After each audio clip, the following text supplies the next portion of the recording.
नमस्कार, जय हिंद, खमागणी, जयपुर।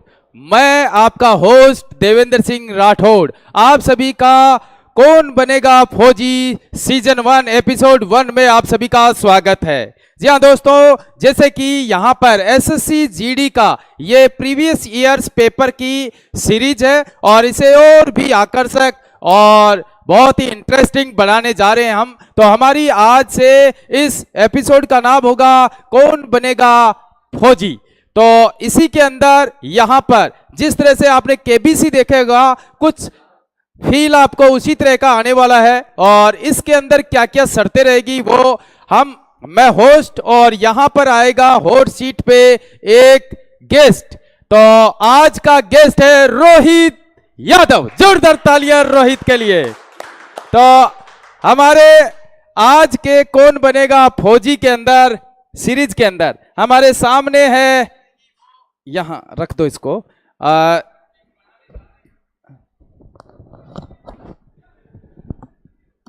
से हो? राजस्थान से हो सर। राजस्थान में कहां से? मेवाड़। मेवाड़ से है, ये मेवाड़ी है और आज के इस सीजन 1 के अंदर पहले गेस्ट हैं। तो सबसे पहले तो मैं आपको ये बता दूं कि आप देख सकते हैं ये जो पैसा यहां पर दिया हुआ है, आपको यहां पर ये पैसा जीतना है, ठीक है। इस पैसे को जीतने के लिए आए। पर क्वेश्चन के ऊपर प्राइज होगा और आपको बताना होगा क्वेश्चन। अगर आपने सही जवाब दिया तो आपको मिल जाएंगे पेमेंट और अगर आपने गलत जवाब दिया तो वापस ले लिया जाएगा, ठीक है। तो शुरुआत करते हैं। इसके अंदर कुछ कंडीशंस है, वो कंडीशंस मैं बता देता हूं आपको 2 लाइफ लाइन मिलेगी। पहली होगी फोन कॉल्स। आप अपने किसी भी दोस्त किसी को भी फोन करके पूछ सकते हो अगर आपको किसी क्वेश्चन में डाउट लगा। दूसरा है आपका कि आप अपना 50-50 आपको 50-50 का एक ऑप्शन मिलेगा और दूसरा क्वेश्चंस को पास नहीं कर सकते आप, यहाँ पे आपको अटेम्प्ट करना ही पड़ेगा, ठीक। तो नहीं आ रहा तो गलत करो, सही करो। आपके पास 2 ऑप्शन है ना। इतने तो पढ़ाई करके आए हो, फौजी बनने आए हो ना। अरे फौजी बनने आए हो कि नहीं? Yes sir. हाँ, तो फौजी बन के आए तो पढ़ाई करके आए हो। कोई भी इंसान छोटा नहीं होता है, कोई भी इंसान छोटा नहीं होता है। ज्ञान ही आपको हक दिलाता है। तो ज्ञान के द्वारा, ज्ञान से आपके पास मौका है, पैसा भी कमा सकते हो। ये पैसा है ना, ये पैसा है जो कि पैसा आप यहां पर सिर्फ इस ज्ञान की वजह से कमा सकते हो। तो चलिए शुरू करें। सबसे पहले आप कमेंट कीजिए। ओके,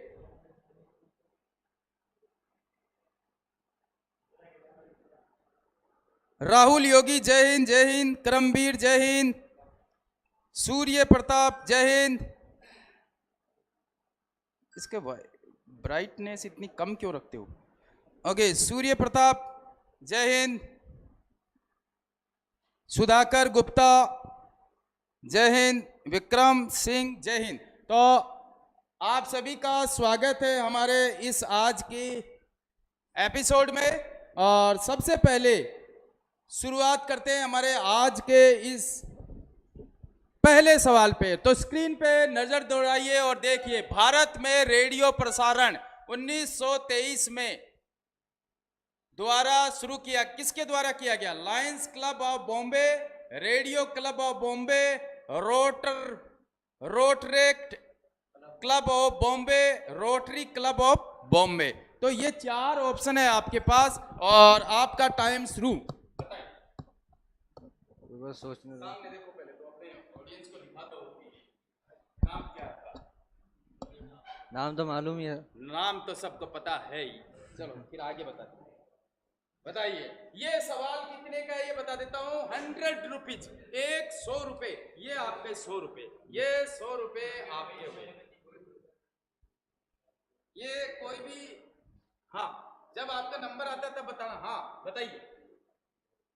1 2 3, कितना टाइमिंग शुरू हो रहा है। 15 सेकंड। 1 2 radio 3 club 4।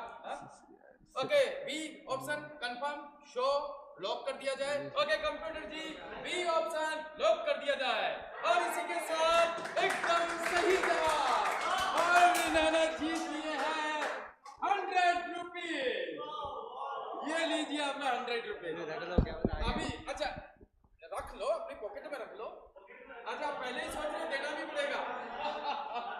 ओके, तो अभी मैं डिस्क्राइब कर देता हूँ इसको। भारत में रेडियो प्रसारण 1923 में बॉम्बे के रेडियो क्लब की स्थापना के साथ शुरू हुआ। बाद में इसे सरकार द्वारा अधिग्रहण कर लिया गया और 1936 में इसका नाम बदलकर ऑल इंडिया रेडियो 1957 में आकाशवाणी कर दिया गया। भारत में रेडियो प्रसारण 1923-1924 में एक निजी उद्यम के रूप में शुरू हुआ, जब बॉम्बे, कलकत्ता, मद्रास में 3 रेडियो क्लब स्थापित हुए। रेडियो क्लब ने जून 1923 में भारत में पहला रेडियो कार्यक्रम प्रसारित किया गया। भारत का रेडियो प्रसारण इतिहास 1920 के दशक की शुरुआत में हुआ। तो ये था आज का हमारा पहला सवाल। अब आता है आपके सामने दूसरा सवाल। तो तैयार हो? आपके पास ऑप्शन रहेगा। आप अगर कमा करके जाना चाहते हो तो जा भी सकते हो, और अगर आप खेलना चाहते हो तो आगे बढ़ सकते हो। तो चलिए शुरू करते हैं। आगे टाइम बढ़ेगा सर, 15 सेकंड। 15 सेकंड ही रहेगा। ओके, नेक्स्ट सवाल आपके सामने है। निम्नलिखित में से किस गुप्त शासक को उनकी सैन्य उपलब्धियों के कारण भारत का नेपोलियन कहा जाता है? श्रीगुप्त, चंद्रगुप्त द्वितीय, समुद्रगुप्त, चंद्रगुप्त प्रथम? कंफर्म? श्योर? ये सवाल भी 100 रुपए का। अगर आपने गलत जवाब दिया तो 100 रुपए आपको वापस देने पड़ेंगे। तैयार हो? Okay, confirm? श्योर? लॉक कर दिया जाए? ओके कंप्यूटर जी, लॉक कर दिया जाए। और इसी के साथ एकदम सही जवाब, और आप जीत चुके हो 100 का नोट। और ये लीजिए। और इसी के साथ वह सही उत्तर है समुद्रगुप्त। उन्हें समुद्रगुप्त के नाम से भी जाना जाता है, जो प्राचीन भारत के एक प्रमुख शासक थे, जिन्होंने लगभग 335 से 380 ईस्वी तक शासन किया। इसी के साथ वह गुप्त वंश से संबंधित थे, जिन्हें कला, विज्ञान, साहित्य, प्रशासन में अपनी प्रगति के कारण भारतीय इतिहास में एक स्वर्णिम काल माना जाता है। समुद्रगुप्त साम्राज्य के संस्थापक चंद्रगुप्त प्रथम के पुत्र उत्तराधिकारी थे। उन्हें अकबर उनकी सैन्य विजय उन्हें अक्सर उनकी सैन्य विजय, प्रशासनिक क्षमताओं, कला, संस्कृति के संरक्षण के कारण प्राचीन भारत के महानतम शासकों में से माना जाता है। समुद्रगुप्त के शासनकाल में गुप्त साम्राज्य का विस्तार और सम्मेलन हुआ। तो ये था नंबर 2 क्वेश्चन। और अभी हम चलते हैं नेक्स्ट अगले हमारे क्वेश्चन पे। ओके, अगला सवाल इधर मुंह करो, आप इसी तरफ मुंह करके रखना है। अगले दिन, नेक्स्ट डे, अगली बार आएगा। ओके, तो सामने। और इसी के साथ नेक्स्ट सवाल है, राष्ट्रीय आय की गणना के समय को फैक्टर के रूप में लिया जाता है? निर्यात, विद्युत बिल, रसायन उपभोग, सड़क निर्माण? बताइए। मतलब अभी यहाँ मतलब समझाने के लिए है क्या? राष्ट्रीय आय क्या होती है? National income. हाँ, की गणना जो काउंटिंग करते हैं, कौन सा विभाग करता है? ऑप्शन को सर एक्सप्लेन करना। वो फैक्टर के रूप में लिया जाता है। निर्यात, एक्सपोर्ट। हाँ बताइए। 200 रुपए का सवाल है, 200 वापस ले लिए जाएंगे। अभी आपके सामने ये सवाल है 200 रुपए का, और 200 रुपए अगर आप जीतते हैं तो 200 रुपए दे दिए जाएंगे, और अगर हार जाते हैं तो 200 रुपए वापस ले लिए जाएंगे। जल्दी बताइए। 1 2 3 4 5 लाइफलाइन कौन सी? 6 लाइफलाइन है। लाइफलाइन 50-50, और किसी फ्रेंड को कॉल कर सकते हो। कॉल करना है? इनसे पूछ लेता कॉल क्या? कॉल। ओके, कॉल मिलाओ भाई, कॉल मिला के दो इनको। कॉल मिलाओ, कॉल मिलाओ। किसको करना चाहते हो? हाँ, किसको करना है? वो कॉल लगा कर लाएंगे। बताओ किसको करना है? प्रीतम को लगा के दो कॉल। ओके, तब तक इधर दो। प्रीतम को कॉल करके दो। हाँ हो गया। हाँ बताओ। हाँ बोलो। अरे मिला दो, प्रीतम को कॉल मिला के दो। नंबर देखो प्रीतम के।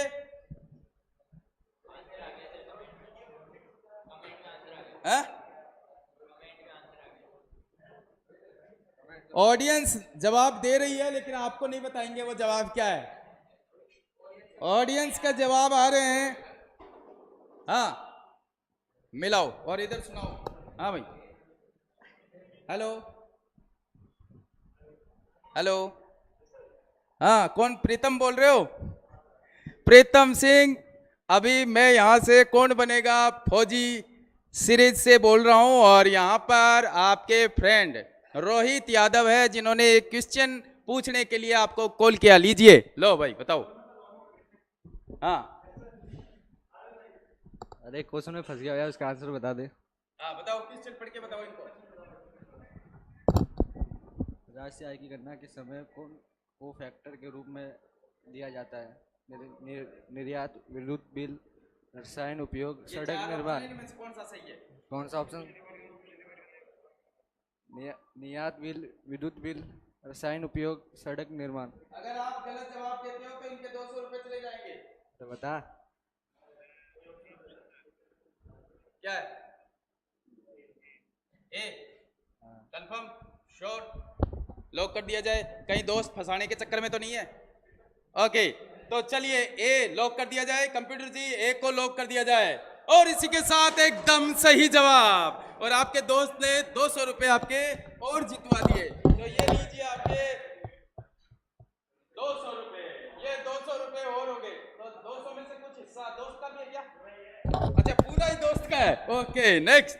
और इसी के साथ इसका सही जवाब है निर्यात। निर्यात, निर्यात वास्तव में एक महत्वपूर्ण कारक है जिसे किसी देश की राष्ट्रीय आय की गणना करते समय ध्यान में रखा जाता है। उन्हें राष्ट्रीय आय की गणना में एक सकारात्मक कारक माना जाता है क्योंकि वे देश में धन के प्रवाह का प्रतिनिधित्व करते हैं। निर्यात आय एक राष्ट्र की समग्र आर्थिक गतिविधि और आय में योगदान करती है। राष्ट्रीय आय की गणना करते समय निर्यात के मूल्य को शामिल किया जाता है क्योंकि यह अन्य देशों को घरेलू उत्पादित वस्तुओं और सेवाओं को बेचने में उत्पन्न आय का प्रतिनिधित्व करती है। जिन अन्य कारकों पर विचार किया जाता है उन्हें मजदूरी, वेतन, लाभ, किराए और देश के भीतर व्यक्तियों और व्यवसायों द्वारा उत्पन्न आय के अन्य रूप में शामिल किया जाता है। तो ये था हमारा आज का तीसरा सवाल। अब आपके लिए नेक्स्ट सवाल। अभी क्या पैसे जीत के जाना चाहते हो या और खेलना चाहते हो? और खेलना चाहते हो? नहीं, आगे तो फिर ऑप्शन कंटिन्यू करना पड़ेगा। ओके, तो नेक्स्ट सवाल आपके लिए स्क्रीन पर, इधर इधर आ जाओ, आगे आ जाओ। 2018 में भरतनाट्यम में संगीत नाटक अकादमी पुरस्कार किसने जीता? राधा श्रीधर, पशु मूर्ति रामलिंग शास्त्री, मादम्बी सुब्रमण्यम नंबूदरी, अखम लक्ष्मी देवी। बताइए।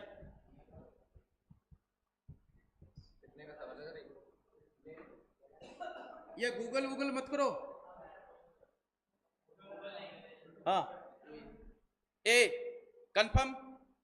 ये सवाल आपका 100 रुपए का है ना? 100 का। हाँ, बताइए। ये ए कंफर्म, श्योर, लॉक कर दिया जाए?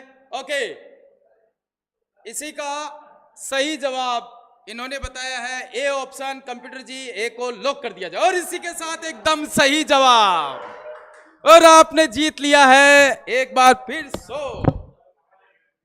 ये लीजिए 100 रुपए। और 2018 में भरतनाट्यम में संगीत नाटक अकादमी पुरस्कार किसने जीता? राधा श्रीधर को भरतनाट्यम में उनके योगदान के लिए 2018 में संगीत नाटक अकादमी पुरस्कार मिला था। नृत्य की उत्पत्ति तमिलनाडु में मंदिर नर्तकियों व या देवदासियों के एकल नृत्य सदीर में देखी जा सकती है। भरतनाट्यम को दशा अट्टम के नाम से भी जाना जाता है। भरतनाट्यम के तत्व। इसी के साथ नेक्स्ट अगला सवाल आपके लिए स्क्रीन पर, और आपके पास अभी भी एक लाइफलाइन है। भारत के संविधान का कौन सा अनुच्छेद अधीक्षण, निर्देशन और चुनाव पर नियंत्रण के बारे में बात करता है? अनुच्छेद 324, अनुच्छेद 356, अनुच्छेद 367, अनुच्छेद 333। बताइए। इनमें से तो ए लग रहा है सर, ए। और बी, बी वाला तो उसमें है, एविडेंस में आता है। बी वाला तो नहीं होगा। या ए? आप बता दो कौन सा है आपके? ए कर दो। A option. तो आज की कौन बनेगा फौजी ऐसी सीरीज के अंदर इनका 5वें सवाल का option A confirm sure lock कर दिया जाए। अभी सोच लो, विचार कर लो, अभी भी टाइम है। तो नंबर ए, ओके, तो कंप्यूटर जी एक को लॉक कर दिया जाए और एक को लॉक कर दिया। इसी के साथ एकदम सही जवाब और आप जीत चुके हैं फिर 100 का नोट, ये लीजिए। और भारतीय संविधान के अनुच्छेद 324 चुनाव आयोग को सभी संसद प्रत्येक राज्य के विधानमंडल के लिए संविधान के तहत आयोजित राष्ट्रपति उपराष्ट्रपति के कार्यकालों के लिए चुनाव को निर्देशित नियंत्रित और संचालित करने की शक्ति है। संविधान का अनुच्छेद 324 चुनावों के अधीक्षण निर्देशन नियंत्रण को एक चुनाव आयोग में निहित करता है, जिसमें मुख्य चुनाव आयोग अन्य चुनाव आयुक्त की इतनी संख्या यदि कोई हो जैसा कि राष्ट्रपति समय समय पर तय करते हैं शामिल है। अनुच्छेद 333। ओके, नेक्स्ट अगला सवाल। तैयार हो? अगले सवाल के लिए स्क्रीन पर देखिए। नवंबर 2022 तक स्थिति के अनुसार निम्नलिखित में से कौन दिल्ली भारत का उपराज्यपाल है? भारत का उपराज्यपाल है कौन है नवंबर 2022 तक स्थिति के अनुसार? कौन था 2022 की स्थिति में? अनिल बैजल, मनोज सिन्हा, अरविंद केजरीवाल, विनय कुमार सक्सेना। बताइए। अरविंद केजरीवाल तो क्या ही होगा सर, वो तो सीएम था। अरविंद केजरीवाल सीएम था, पता है आपको? Vinay Kumar Saxena. Vinay Kumar Saxena. Vinay Kumar Saxena confirm sure lock कर दिया जाए? कंफर्म? ओके, तो इस सवाल का ऑप्शन डी कंफर्म है, श्योर लॉक कर दिया जाए कंप्यूटर जी। और इसी के साथ एकदम सही जवाब और आपने फिर जीत लिया है 100 रुपीज, ये लीजिए। और इसी के साथ श्री विनय कुमार सक्सेना 26 मई 2022 को दिल्ली के 22वें उपराज्यपाल थे। दिल्ली के उपराज्यपाल के रूप में अपनी नियुक्ति केवीआईसी में। ओके, नेक्स्ट सवाल। अगला सवाल, ई कृष्ण अय्यर का संबंध किस नृत्य शैली से? 100 रुपए का सवाल है ये भी। भरतनाट्यम, ओडिशा, कथक, कुचिपुड़ी। हाथ दूर रखो। हाँ हाँ बोलो। हैं? Kuchipudi. 1 2 3 4 5 6 7 8 9 10 Bharatanatyam confirm sure 50-50 Bharatanatyam. Okay, इनका ऑप्शन भरतनाट्यम कंफर्म है, श्योर है, लॉक कर दिया जाए। कंप्यूटर जी भरतनाट्यम को लॉक कर दिया जाए। एकदम सही जवाब। ई कृष्ण अय्यर एक प्रमुख भारतीय न्यायविद और भारत के सर्वोच्च न्यायालय के पूर्व न्यायाधीश हैं। उनका जन्म 15 नवंबर 1915 को पल्लक्कड़ केरल भारत में हुआ था। 4 दिसंबर 2024 को उनका निधन हो गया था। ई कृष्ण अय्यर कानून के प्रति अपने प्रगतिशील सक्रिय दृष्टिकोण के लिए जाने जाते थे। एक न्यायाधीश के रूप में अपने कार्यकाल के दौरान उन्होंने कई ऐतिहासिक निर्णय दिए जिनका भारतीय न्याय शास्त्र का महत्वपूर्ण प्रभाव पड़ा। ओके, अगला सवाल आपका स्क्रीन पर 100 रुपए का। भारत में प्रत्येक वर्ष में एक बार जनगणना होती है। 5 वर्ष, 12 वर्ष, 10 वर्ष, 15 वर्ष। कंफर्म श्योर लॉक कर दिया जाए। कंप्यूटर जी लॉक कर दिया जाए। और इसी के साथ एकदम सही जवाब। जनगणना एक विशिष्ट भौगोलिक क्षेत्र के भीतर सभी व्यक्तियों के जनसांख्यिक सामाजिक आर्थिक आंकड़ों का एक व्यवस्थित संग्रह है। इसका उद्देश्य नीति निर्माण, नियोजन, संसाधन आवंटन के लिए विश्वसनीय आधार प्रदान करने के लिए होता है। भारत में हर 10 वर्षों में एक बार जनगणना की जाती है। भारत में आयोजित अंतिम जनगणना जनसंख्या कब हुई थी? 2011 को। और इसी के साथ नेक्स्ट सवाल 100 रुपए नहीं दिए, ओके, ये आपके 100 रुपए। और किसी को भी अगर 100 रुपए जीतने हो तो आ सकते हो, अपना इनरोल कराना पड़ेगा। ओके, मार्च 2022 में किस केंद्रीय मंत्री ने India water pitch pilot scale startup challenge launch किया था? हरदीप सिंह, डी थारा, मनोज जोशी, कौशल किशोर, बताइए। सर क्या आइडिया ही नहीं। 50-50, आपके पास एक लाइफ लाइन और है अभी तक, आपके पास एक लाइफ लाइन और है। ऑडियंस के जवाब आ रहे हैं। हाँ, हाथ हाथ पीछे रखो। हाँ नहीं कर रहा। हाँ बताइए। Hardeep Hardeep Singh, confirm, sure, lock कर दिया जाए। ओके, ऑप्शन ए और एकदम सही जवाब, और इन्हें मिलते हैं फिर 100 रुपए।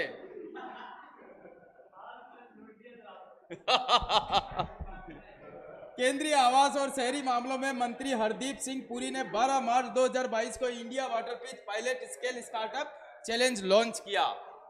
इसे मंत्रालय के Atal mission for rejuvenation and urban transformation के तहत लॉन्च किया गया। MOHU ने स्टार्टअप को अपनी तरह का पहला नेटवर्किंग प्लेटफॉर्म प्रदान किया। केंद्रीय श्रम, रोजगार तथा पर्यावरण, वन, जलवायु परिवर्तन मंत्री भूपेंद्र यादव ने 9 मार्च 2022 को भारत के विकास में श्रमिकों की भूमिका नामक पुस्तक का विमोचन किया। ओके, इसी के साथ आखिरी सवाल आज का आखिरी सवाल।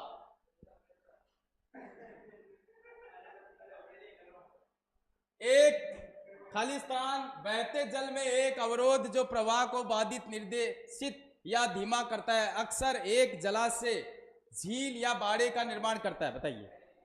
सहायक नदी, रहट, बांध, विसर्प।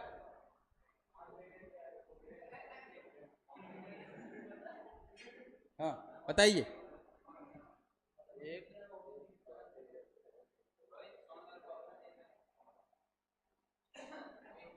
ऑप्शन ए सहायक नदी, ऑप्शन बी रहट, ऑप्शन डी, ऑप्शन सी बांध, ऑप्शन डी विसर्प, बताइए। ये होता क्या सर? ये हैं? ये सब ये कंफर्म नहीं, ये होता क्या है? विसर्प, वी की शेप में। अच्छा, मैं तो मुझे कोई मालूम नहीं, बात नहीं मालूम है। मुझे सहायक नदी मालूम है। सहायक नदी तो क्या ही करेगी? हाँ, बात नहीं करता होगा। बांध। बांध, कंफर्म, श्योर, लॉक कर दिया जाए। ओके, और इसी के साथ एकदम सही जवाब, और आपने जीत लिया है ये 100 रुपये। और इसी के साथ आज का ओके, ये चारों के ऑप्शन के बारे में मैं बता देता हूं। सही उत्तर है बांध है। एक बांध जल को रोकने के लिए एक नदी या धारा के पार बनाया गया है ढांचा है। मानव निर्मित बांध कृत्रिम झीलों का निर्माण करता है, जिसे जलाशय कहा जाता है। जलाशयों का उपयोग खेती, उद्योग और घरेलू उपयोग के लिए जल के भंडारण में किया जाता है। विसर्प, अभी आप पूछ रहे हैं विसर्प क्या है? उल्टे क्रम के क्रमिक मोड़ों के गठन को विसर्प नामक एक पूर्ण एवं वक्र निर्माण हो सकता है, जब एक नदी क्रॉसिंग कहे जाने वाले छोटे क्षेत्र में पहुंचती है और उल्टे क्रम में क्रमिक मोड़ों के गठन में लगातार वक्र विकसित करती है, तब एक नदी विसर्पित होती है। समझ गए आप? वी की शेप में ऐसे टेढ़ी मेढ़ी।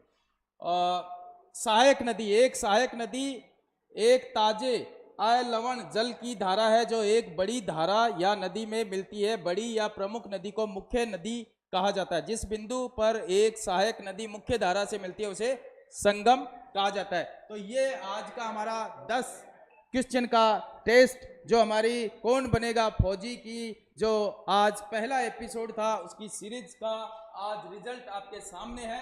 और एक बार जोरदार तालियां। पकड़ी लाओ भाई, पकड़ी लाओ, पकड़ी लाओ। तो आज का फौजी रोहित, माला भी लेके आओ। 1000 रुपए की खुद ही ले आएगा। अच्छा, तो आपने देखा यहाँ पर 10 क्वेश्चन का ये सीरीज थी, जो कि कौन बनेगा फौजी, जिसके अंदर पहला आज का गेस्ट था रोहित। और रोहित ने यहाँ पर जीते हैं पूरे 1000 रुपए, और साथ ही इन्होंने कौन बनेगा फौजी का जो अवार्ड था वो भी जीता है। तो कैसा लगा? बढ़िया लग रहा है सर। बढ़िया लगा। Yes sir. और ऐसे पूरे 10 सवाल कैसे इजी थे क्या? बिल्कुल आराम से कर दिए क्या? सोच विचार के किए, कैसे किए? वो तो पढ़ के आए थे? इतना कुछ नहीं आ रहे थे बाकी तो अच्छा, एक दो क्वेश्चन नहीं आए थे, उनमें थोड़ा लक काम कर गया है। ओके, तो मतलब लकी हो फिर तो फौजी बन ही जाओगे। तो मैं आपको बता दूं एसएससी जीडी की हमारे ऑफलाइन बैचेज स्टार्ट हो चुके हैं। अगर आप भी इसी तरह से बनना चाहते हो, वर्दी का जुनून है, और इसी भर्ती के अंदर अगर आप भी वर्दी पहनकर फौजी बनना चाहते हो तो जल्दी से जल्दी दिए हुए नंबर पे कॉल करके तुरंत चले आइए। साथ ही अगर आप भी इसी तरह से इस गेम को खेलना चाहते हो तो आप यहाँ रजिस्ट्रेशन कराइए और चले आइए 1000 रुपए जीतने के लिए। तो एक बार जोरदार तालियों के साथ स्वागत कीजिए। अच्छा, पानी भी, क्या बात है।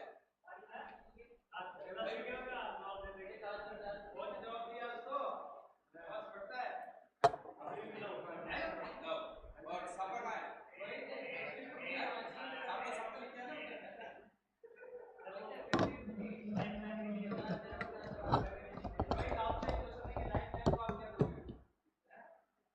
तो एक बार जोरदार तालियों के साथ स्वागत कीजिए हमारे अभी फौजी का। अभी क्या कैसा महसूस हो रहा है? अच्छा लग रहा है, डर भी लग रहा था, डर लग रहा था? गलत ना हो जाए। अच्छा, गलत होने का डर लग रहा था कि कहीं पैसे वापस ना चले जाए। हारना नहीं चाहता था। ओके, इस 1000 रुपए का क्या करोगे? ओके, तो ये हमारा आज का फौजी है। ये एक बार फोटो खींचो।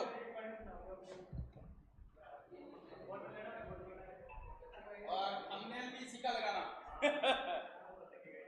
लगते बहुत क्या हुआ।